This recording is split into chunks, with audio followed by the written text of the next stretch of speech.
Makipagpalagay, laging panatag paglalakbay. Laging isiping patibay ng bangkang sinasakyan. Matutong manimbang sa makapikabilaga isisiway.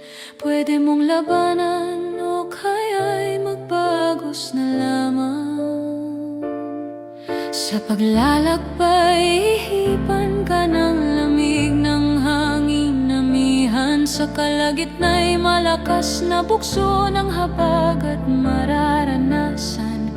Kailangan tatag at lakas ng isipan, lalo na't sa laot abutan. Maladelubyong alon, ikaw at sarili mo lang tangi maasahan. Ang puso'y pakatatagan, pakaingatan ng isipan. Tibayan bangkang sinasakyan, ang huwag kasamang lumubog buong katawan. At kung hindi na talaga kaya, humingi na ng tulong sa kanya. Bitawan manibela, siya na magmaniobra kung saan naisip punta. Hayaang siya na ang magpasya kung saan naisip daw at ihinto ka sa kanya. Itiwala, ikaw at ang iyong bangka.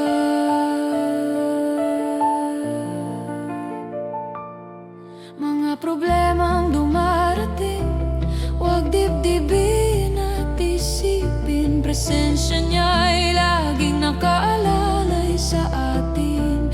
Dumalangin, magtiwala na mas malaki siya sa anumang problema ang darating. Ilagak buong tiwala, sumampalataya na tanging siya ang magliligtas sa atin.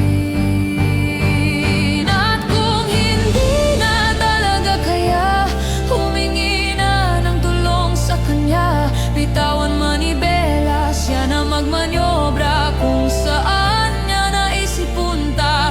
Hayaang siya na ang magpasya kung saan naisip daw at ihinto ka sa kanya. Itiwala, ikaw at ang iyong bangka.